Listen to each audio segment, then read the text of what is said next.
You're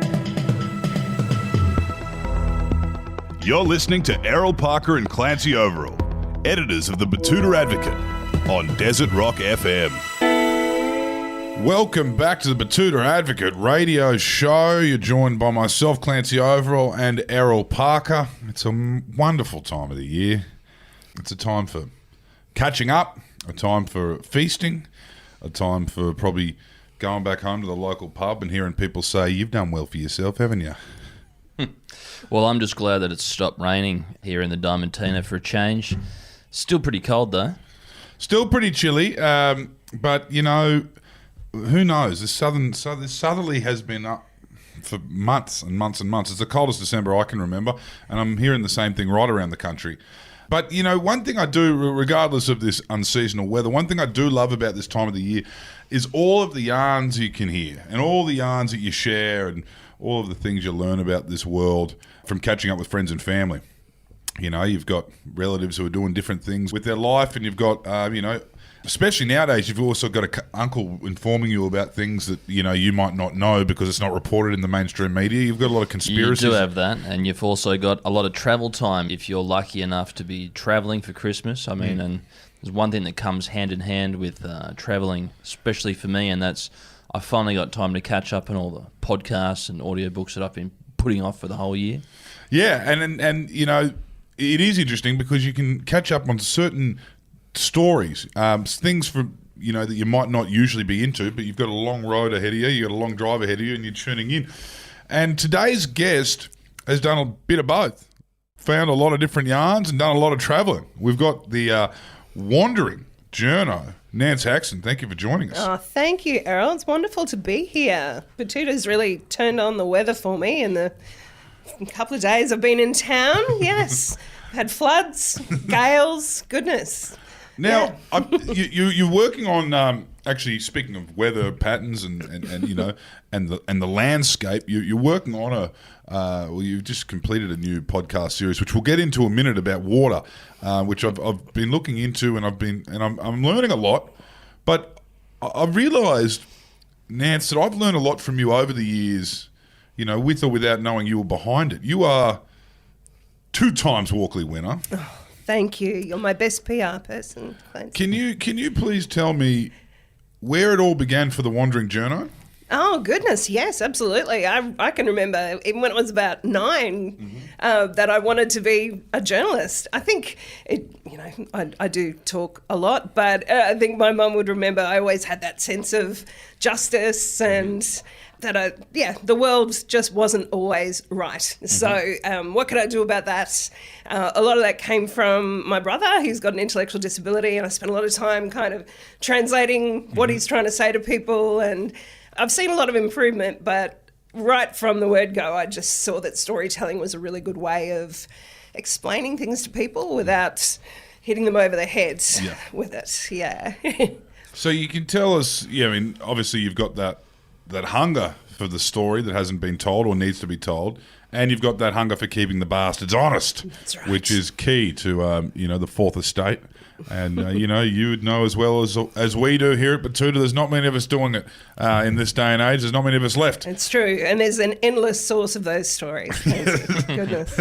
Now, how did you get into it? How did you launch? Were you in the days of cadetships? Were you in the days of go rural? Like, how did it start for you? Yeah. Or having to sell your soul and Oh, that's still an ongoing thing. And post up at News Corp. The freedom of freelance is wonderful, but yes, is it terribly, do it? Will I make my fortune? Not at this point, but I did a lot of work experience, a lot of free work experience when I was at QT in Brisbane, so I grew up in Brisbane, but a lot of relatives in Mergen, and so a lot of time spent out there in the South Burnett, and so I wasn't afraid of going out country. So when that opportunity came, I got my first job with the ABC at Port Augusta.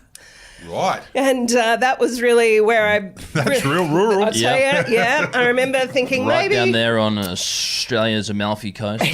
Exactly. I remember thinking, maybe it's a bit like Noosa, it's near the water. How bad can it be? Antarctic. Yeah, it was. But I'm so glad I went. That was the start of, learning my craft, really. And I think there is an aspect of journalism that is still a craft, much as we go to uni to get the qualifications. Yeah. And getting to know the Adnyamathanha people there who just taught me so much about how to do good journalism with Indigenous First Nations people and that it takes a lot of time. I think I learnt that you've really got to learn to, you might have deadlines, but other people don't. So it's working around that. Yeah. Yeah, that is a great way of looking at journalism. You've got deadlines, but other people don't. They'll get round to telling you this story when they're ready, but you need them to tell it now. Absolutely. And this podcast that we've just finished, I think, is a good example of that. It's was disrupted by the spicy cough like so many things, but we got there in the end. It took a couple of years, but I'm really proud of the stories that we brought out and a lot that I hadn't heard before. I feel like I've got a PhD in water now. Yeah. Making Waves is the name of the podcast, 5 episodes. And again, I want to get into the intricacies of what you've kind of learnt and what you've had taught to you and what you've been able to share alongside Indigenous people. But from certain mobs, that are based around water and country, with where that is such an important part of being and a part of their stories.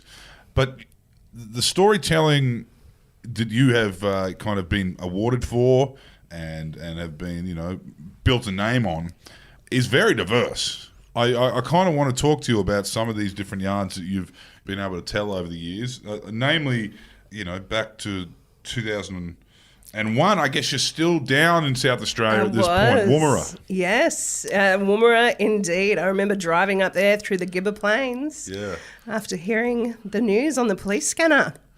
That was how it went. That's how we heard about it. Yeah. So please, can you break it down for us? Yeah, so how far it's a fairly long drive from Port Augusta all the way into the heart of South Australia, isn't it? Yeah, and it's hypnotising. That Gibber Plain, it's beautiful, but boy, there's not much there, right? So you just...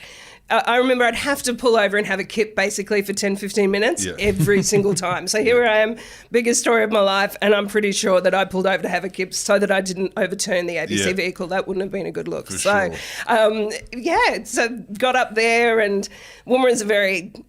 X-Files little town, basically really quite secretive, and I couldn't get anyone to talk to me, and I knew that there was something happening at the detention centre, but it was just trying to figure out what that was. So I went up to the local petrol station, and he was the only guy who would talk to me. The petrol station guy, full body tats on the face as well. So I was pretty proud that I, wasn't daunted by this, all the experiences that I've had.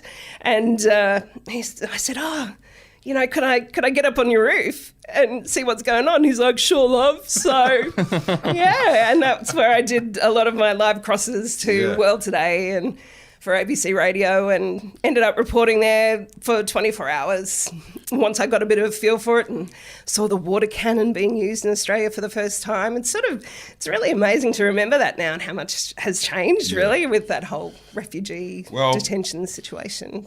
They took it offshore after that, didn't they? Yeah, they went, we don't want these chicks sitting up on top of petrol stations telling people what's going on. We'll make it a bit harder. And were the protesters there at that point?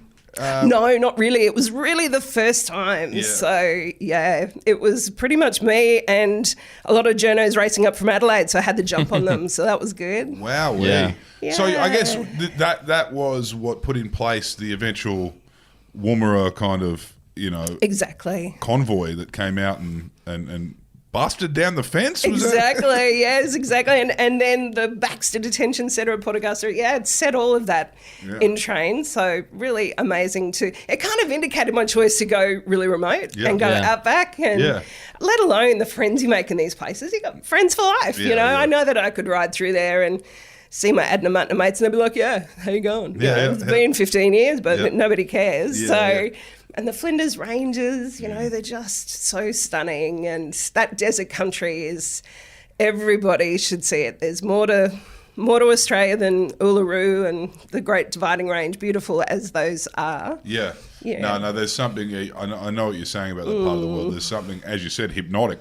So beautiful that you can kind of just feel like you're gliding out of your windshield and fall asleep. So Absolutely. Yeah. Unless behind a B double or B triple. Those ones were fun. You never overtake those. Couple dogs on the road. Yeah, I think I hit 3 kangaroos in the time I was out there. Oh, it was awful. But that was one of the first things that I was told when I moved into Port Augusta. I think they could see this bohemian girl and just said, love, if a kangaroo jumps in front of your car, you've got to hit it. Keep going. You just don't swerve that It's car. either you or the kangaroo, mate. I learnt that pretty quickly, yeah. All the name, I guess that's the collateral, isn't it, of That's that, right. of breaking those yarns, those poor buggers. Yeah. Now, you did a bit on blackbirding. You reported on that, Yeah. which I find quite interesting. It's very much entering the mainstream of Australian kind of media right now, this story with Black Snow. It's about to launch on Stan. Exactly. It's a murder mystery set up in, Yeah. the central Queensland coast. So exciting. I went to the launch of it the other night, Yeah. Clancy, in Brisbane. Yeah. It was really exciting. I'm guessing the community were out there and Oh, it was beautiful. Yeah. All of the Australian South Sea Islanders and in the cast, of which there are many, which is incredible, and none had acted before. So, just that ring of authenticity, but all the family there and just the excitement. It was absolutely buzzing, Everyone was yelling and whooping. And when they played the first episode as well, like, yeah! Every time one of their rallies came on, it was just really cool. Like, it was great to see this story finally being told, like, in a pop culture sense. Yeah. And hopefully more people will hear what's going on. Well, blackbirding is a part of Australian history that's up until now rarely spoken about. What was your first experience sort of getting into the history of blackbirding in this country? Yeah, I reckon I almost knew more about it growing up, and I think that's what intrigued me about it. My dad would tell me about blackbirding and Kanakas as they were known, and perhaps not so much now, but that he went to school with some Was he from up kids. that way? He was from Cleveland, Yeah, so right. down the Redlands. Okay, very country when he was there. Yeah. So it was a sleepy old town. Oh, yeah. Not like now where there's not much of that soil left, but lots of houses. But, and I just knew more about it then. But it's like 20 years, you didn't hear a thing about it.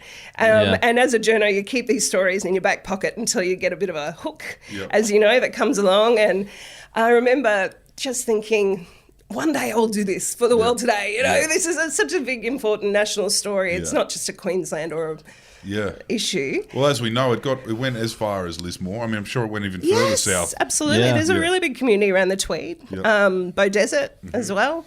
Nambour. Mackay. Yep. Yeah, Rocky. But I was really lucky to get in with the Bundaberg crew. They were really generous with me, and just I'll never forget walking through that grave site that they had of the Kanakas who weren't allowed to be buried in the townspeople with the other townspeople at Bundy, and how they just wanted their story to be known more widely. I mean, this is even now there could be people listening to this that aren't very familiar with the history, but it was, I'm not even sure if it was part of it. You'd be able to tell me. It wasn't necessarily part of the White Australia policy. It was. There was definitely an aspect of that. Yeah. Where the Melanesian and Pacific Islanders of many different kind of backgrounds were brought to Australia as effectively indentured labour, and in many circumstances full-blown slavery. That Under false pretenses, they were. Yeah. And how were you exploring this story? Were you telling it as a history sense, or were you unveiling a bit? Well, the hook that came along, of all things, was Donald Trump. Who would have thought that blackbirding and Donald Trump could come together? But I don't know if you remember when there was a big debate in the US about Confederate statues and pulling all them down, whether that was appropriate or not. And so I remember ringing my EP after sitting on this story for years, my executive producer, and going, I've got some talent who could talk about this, and there's this, bloke called Robert Towns who established Townsville, who was a pretty notorious blackbirder.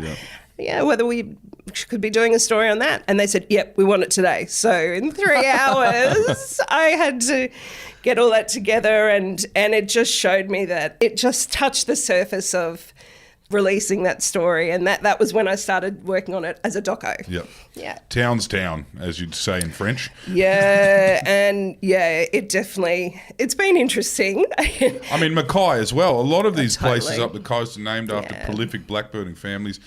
And it's exactly, I don't like to do parallels to American history, but it is exactly the same. Yeah. Because you're going to be met with the same backlash. If you consider at least removing the revisionism around these names, at least kind of explaining to the kids what these names, come from and who they're named after. Absolutely. You still meet backlash even if you just want to talk about it, let alone change it. So, Yeah. and then, only 2 years later during the Black Lives Matters protests, Scott Morrison gets up and says, yes. we never had slavery in this country.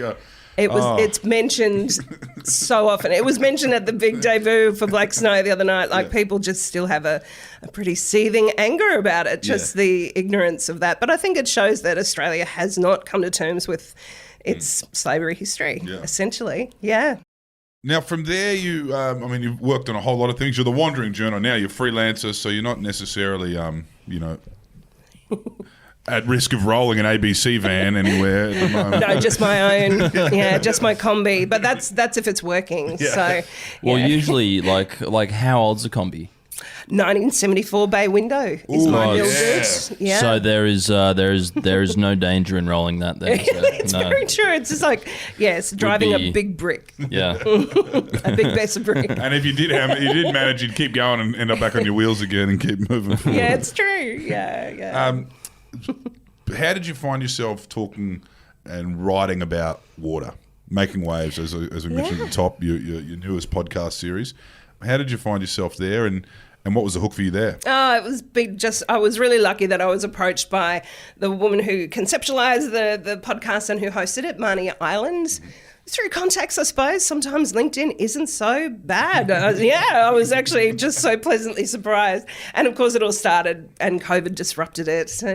But I'm so pleased that it's come together. I've just this wonderful sense of relief, and I hadn't listened to them for a couple of months till I came down for the launch and to meet with you guys at Betoota. But I'm really proud of it. Yeah, wonderful to hear just these lesser heard perspectives about water, particularly from our First Nations people. Yeah, there was one part in that I really had a good think about, is that the concept of wetlands, they're like the kidneys for our ecosystem.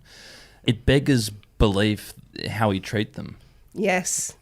And just each episode really talks about that wonderful holistic view that Indigenous people have about water and the sense of place that water can't be moved. It's an ancestral being, essentially. Like there's this really interesting battle to have that recognised, that then something like the Fitzroy River in Broome would be recognised as a national park because of its significance of where it is. And you can't just take all the water and put it somewhere else. So you can imagine water rights and water licenses are just it's such a difficult concept for First Nations people because they want access to it, but it's kind of against really almost their entire ethos. So it's speaking to a couple of people who really explain how they've been able to use their water rights in environmental flows, and a really interesting aspect of that. As someone who did a bit of time in Broken Hill, I'm sure you've gone as far as seeing Burke, right? You've been out to Burke. Oh, goodness. I don't think I got to Burke. I used to have a big weekend at Mildura every now and then, when Broken Hill just wasn't big enough. Yeah. I would drive 3 hours down the highway and dodge the emus instead of the kangaroos. Well, I mean, Mildura's got a similar story, as does a lot of the Riverina, but one thing I always look at Burke, because when you go to Burke, you want to stay near the river, and there's a whole line of hotels there, and there's a platform there for the steamboats. Yes. Which, even now, I know we've had a lot of rain, and you can argue what you want about, irrigation's not that bad, because look how good the rivers are looking right now after a year full of unseasonal rain. But I don't even think now it would get anywhere near that platform was. They used to have a harbour at Burke. I mean, like incredible. The pub there on the park there, that's it's called the Port of Burke Hotel. Yeah. And that was where the paddle steamers used to come up from South Australia and come up through the Darling. It got almost to the point where that was such an important commerce route down the Darling River that when we were coming together to choose where the capital should be. One of them was the town of Wentworth, which is on the confluence of the Murray and the Darling for those playing at home. So, yeah, the capital of Australia could well have been halfway between Adelaide and Melbourne on two of the most powerful rivers in the country. I did get to Brewarrina. Yep. Yeah. And that I would always think that when I was there, just this incredible ditch, basically, that had nothing in it, that had paddle steamers not that long ago. I mean, they used to run freight. They used to run freight down the all the Darling wool River. down there. Yeah. And it's funny that actually you mentioned Broken Hill because Joe Flynn, one of the people we interviewed, he was the head of the Water Authority for Broken Hill for a long time. That was one of his big regrets, that just the water, even for the townspeople, let alone it had been degraded for many years around Menindee Lakes and all the rest of it, but it was just undrinkable. Yeah. And what can you do? You know, you can only recycle something so many times, I suppose. Well, they built a pipeline from Pomona on the Darling up to Broken Hill just a couple of years ago, which I don't think they were too happy about in South Australia because, that's just more water that's being pinched. Yes. Before they're allowed to have their Lake Alexandra regatta, which is agriculture better to use this water or a sailing event. When I was in Adelaide doing current affairs for ABC, I used to call it my monthly River Murray's fucked yarn because they were just... There was always something. I know. It was never really working. No. So another endless stream of stories. That's one thing about water. I mean, it's you go through some of these towns. You don't even have to go to some of these towns. You can go, just rural Australia in general. As you said, Broken Hill. The mayor will wear that forever. And it just gets everyone so hot-blooded. This conversation around water. I haven't listened all the way through. I haven't got to episode 5, but obviously there's a whole range of different stories and grievances that the Indigenous community would have with how water is shared and distributed in this country. As you said before, not really a concept they're familiar with, distributing water that runs through a river. But then you go down to Griffith and you look at some of those town meetings they had about water licences, and they were burning effigies and threatening. I mean, I know one particular family threatened to bury Tony Burke alive when he was the ag minister under Julia. They just get so worked up about it, and of course everyone's got a different angle. Everyone's got a different opinion of what should be happening with this water. Cotton farmers may tell you one thing, and I imagine it's very different to what the Indigenous people are telling us. You're working on telling the stories that we don't really hear in this whole debate. We hear about the irrigators, we hear about the National Party politicians, we hear about the people who want to run a boat or have a race. What did you learn first and foremost in terms of this particular issue? We're talking about irrigation. What is the Indigenous perspective that you've been, hearing and documenting? Yeah, well, they're the stories that I get so excited about that I feel that haven't got that traction, that haven't really been heard. And the one I think from this that I think really has stayed with me, and it's in the first episode, but it talks about Aquanullius. So a lot of people have heard about Terranullius, of course, and Marbo, and it makes me think of another great podcast, actually, from my friend Rhianna Patrick called Hi, I'm Eddie. She goes into great detail about that, Terranullius and the family.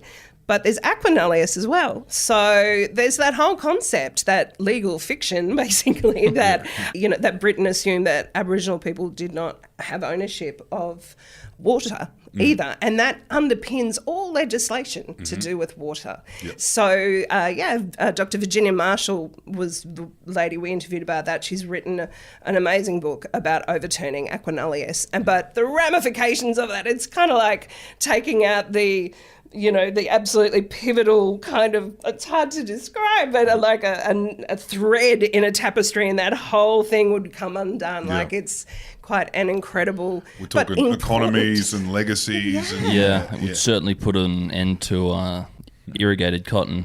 Absolutely. Almonds and macadamia. Oh, yes. Poor old Riverland. Yeah. No, how many? You need a gallon of water per nut, I think it is. Exactly. And that's the sadness that brings for Aboriginal people to see that water being used that way. There's catastrophic moments in recent history that I'd say involving the water. During the drought, there was a lot of scary images of the Murray-Darling. Not only is it not raining, but the water's not flowing. I wonder why that is. There's dams all around the place that are filled up with that water. There were moments, and there were four corners on it when there were, blue-blooded cotton farmers' sons were getting done on social media, bragging about how much water they'd stolen. And Yes. we've got all that kind of moment. Yeah, those and moments. exactly how they'd done it. Yeah. Yeah, I've heard a few things myself. Yeah. Apparently, a few big frozen fish get stuck in various gate catchments around some of the irrigated areas. Rock hard frozen fish. Would you believe it? Yep. So you get a lot of water until that becomes unstuck. Yeah. And then you had the fish kills. Like, I mean, that would tear at the heart of this kind of. I don't know, not sure how you described it before, but the river as an organism in the eyes of the Aboriginal people. Well, like, say for example, like a Murray cod is a very slow-growing animal, and when these fish kills were happening, you'd see a Murray cod the size of this table on the surface of the water, and God knows how long that fish had been in that river for. And now, just through 2 little bits of mismanagement, you've killed hundreds of them. Absolutely. Yes. No, then Anne Paulina, who was part of the launch, which was wonderful, Professor Anne Paulina, she's world renowned, but she was the one who speaks of the rivers as ancestral beings, basically granting them personhood. Yep. That's actually a central part of fixing these legal fictions that underpin so much assumptions of how water can be used and that are worth millions and millions of dollars, as well as all the fish kills and things that eventuate from this mismanagement, essentially. So it's about reframing the language around it from vandalism to abuse. Would you say? Is that in a very cooperative, yarning way, yes. And bringing everyone to the table. I think we've got quite a few interviews with water authorities, and they're the ones who actually funded the podcast as well. So, I think it's really to be commended for them to be having these conversations and to really look at how do we unravel this and how do we have a fairer environment for all. Yeah. How do we recognise the environment properly? Is there a history on these water licences? When did that first drop? Was that Penny Wong? The concept of water licenses is older than the hills. It's just that, like 50, 60 years ago, you could take water until there was none left. Where now, it's more of a modern thing now that we have the concept of environmental flows, cultural flows, and things like that. But in terms of, like, where we've come from the birth of water licenses in this country to where we are now, it's night and day, but it's certainly not good enough. Yes, and just getting more acknowledgement of the importance of cultural flows as part of water licenses as well. Do you feel like there's a mobilisation amongst communities now? Or is this something they've always been fighting for? Or is this coinciding with these kind of greater kind of conversations around a voice? I think so. Yeah. I think there are some benefits from that. Yeah. I mean, even in the 30 years that I've been a journo, pardon me, I've definitely noticed that conversation is changing. It's not all solved, obviously, but boy, people are a lot more open to at least discussing it, which to me is quite a First Nations approach. It's going to take a long time, but let's at least talk about it. Yeah. Well, it's a very interesting thing. It's like, I feel like water, particularly water how do you say it? Celestial? Ancestral. Ancestral being. Yeah. Yeah, I feel like, that might be the words we've been looking for the whole time. Absolutely. Because people love going down to the river, black or white, they love heading down there. There is a spirituality there. Yeah. Totally. Yeah. And you can see why it causes so much, so much emotion when discussing these things. It's a lot like and they're food, so ancient too. or sun or these different very different but very integral kind of elements to life. No, well, see, the countryside here is the oldest in the world, and these big rivers have been here for millions and millions of years. Absolutely, and it was great. We went all around Australia for these stories, from Broome to Daylesford and Victoria and all these lovely bubbling springs down there. And I went up to Cairns with the Mandingalba Yidinji mob and spoke to them up there, sort of between the fresh water coming down through the rainforest and the Barrier Reef. But the Mossman Gorge. just stunning country. Such a privilege to be there. But all of them spoke about the importance and the treasure that they have in their heart for water and where they live. It was like they were speaking about the same thing, but in all of these different places. So that showed me the importance of what we were doing. There's a real value in that cannot be encapsulated in money. Yeah, for sure. Well, I look forward to getting through the rest of this. And and thank you for joining us to talk about it today, Nance. Congratulations on everything you've done. Woomera, from blackbirding to water. I mean, I know you've written many pieces in between that. But, these are all things that most people listening to this can remember where they were, or can remember that moment in their life when they learnt this thing, be that blackbirding or be that Woomera. These were stories that we might not have heard without you, in 2022. Thank you. So water's next on the agenda, and I'm going to get to the bottom of that this Christmas I on the roads. appreciate it. Thanks. Thank you.